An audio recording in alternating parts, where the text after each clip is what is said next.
Dieu te bénisse, frère Francis. Shalom, shalom. Bien-aimé dans le Seigneur, j'ai même partagé un screenshot où on donne les différentes définitions d'un père. Parce que, comme on vient de nous dire, le père, ce n'est pas seulement le géniteur. Voyez. Mais avant de développer cet aspect, j'aimerais d'abord que nous puissions nous concentrer, en fait, que nous puissions voir ce que dit cette parole. Alors, on a Proverbe chapitre 20, verset 20, qui dit, si quelqu'un maudit son père et sa mère, sa lampe s'éteindra au milieu des ténèbres. Et on a aussi Éphésiens chapitre 6, verset 2, qui dit, honore ton père et ta mère, c'est le premier commandement avec une promesse. Pourquoi est-ce que Dieu tient tant à ce que nous honorions notre père et notre mère? Simplement parce que notre père et notre mère, par un processus divin, un processus humain, j'allais dire, mais qui est le reflet d'un processus divin, nous a introduits dans ce monde. Vous voyez, notre père et notre mère, je dis nous a, pas nous en, parce que je parle d'eux au singulier. Ils sont deux, mais je parle d'eux au singulier. Pourquoi? Parce que notre père et notre mère, en réalité, sont une seule personne. Physiquement, nous avons deux entités, mais spirituellement, il y a une seule entité. Et la Bible dit que l'homme quittera son père et sa mère et s'attachera à sa femme, et tous deux deviendront une seule chair. Vous voyez, c'est ce mystère-là déjà qu'il faut comprendre. C'est un peu comme si on prenait Dieu, on le coupait en deux, parce que la Bible dit que nous sommes sortis de Dieu. Et c'est comme si donc il y a le masculin et le féminin en Dieu, puisque nous sommes ses enfants. Tu vois, une personne, si on considère par exemple un être humain, un homme seul, et donc il a besoin de cellules mâles et de cellules femelles pour pouvoir concevoir un enfant.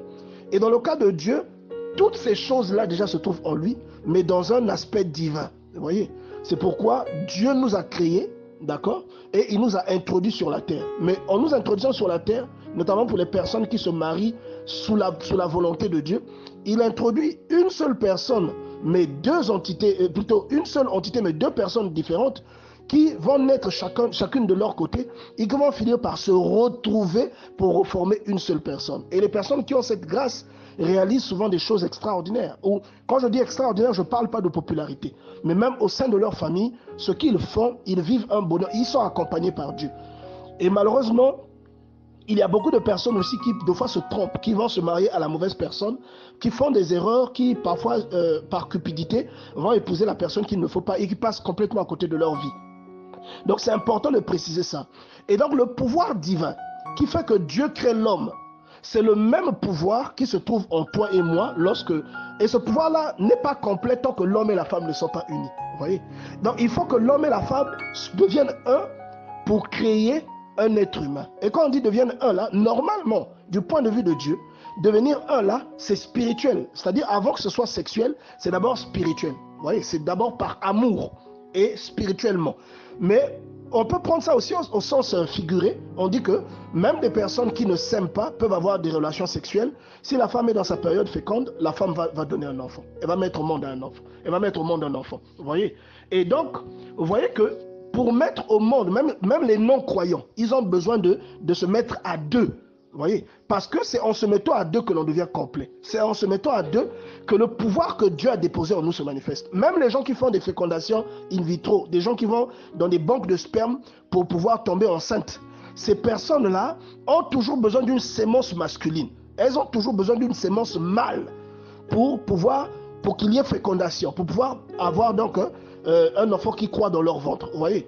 Et le seul moyen de procréer, c'est de mélanger les deux cellules, c'est-à-dire la cellule mâle et la cellule femelle. Pourquoi? Parce que la cellule mâle et la cellule femelle, l'homme et la femme ne sont complets que lorsqu'ils sont un. Oui. Donc il y a toute une chose cachée dans cette parole qui peut être décortiquée pendant des heures et des heures. Donc Dieu dit que l'homme quittera son père et sa mère et s'attachera à sa femme, et les deux deviendront une seule personne. Donc une seule personne, vous êtes deux personnes distinctes, mais vous êtes une entité.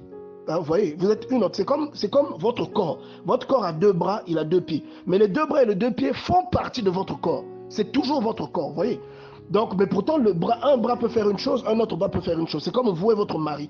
Vous pouvez faire une chose, votre mari peut faire une autre chose. Mais vous êtes une entité reliée par un corps, par le tronc. Et dans le cas de l'homme et la femme, ce qui vous relie, c'est une puissance divine aussi qu'on appelle l'amour. L'amour vous relie.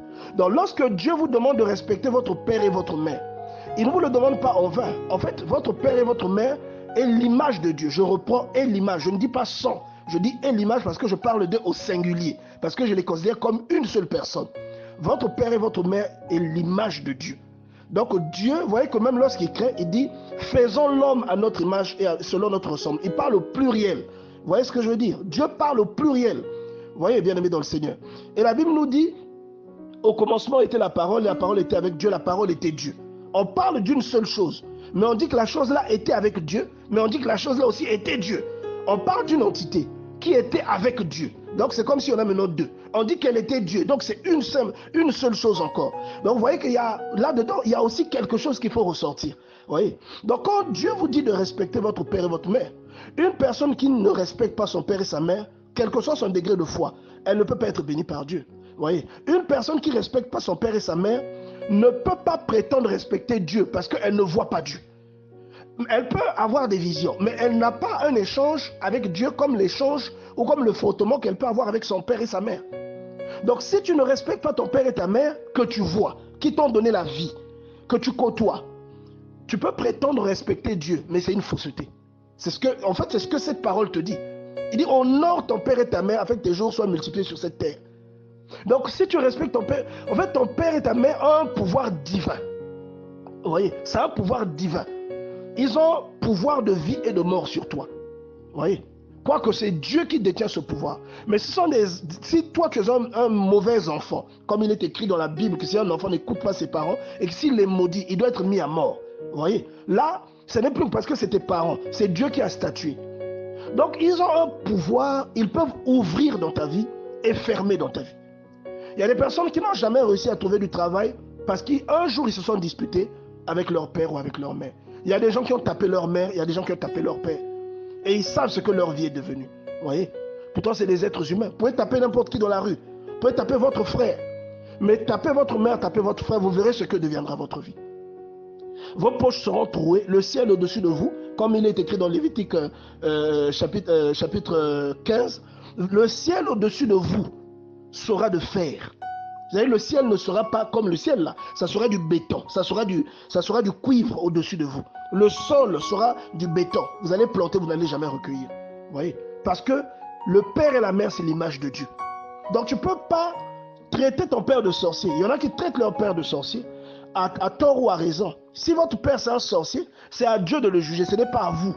Vous n'avez pas le droit d'offenser votre père, parce que même s'il ne vous le dit pas, si ce que vous lui dites lui fait mal, un malheur peut s'abattre dans votre vie.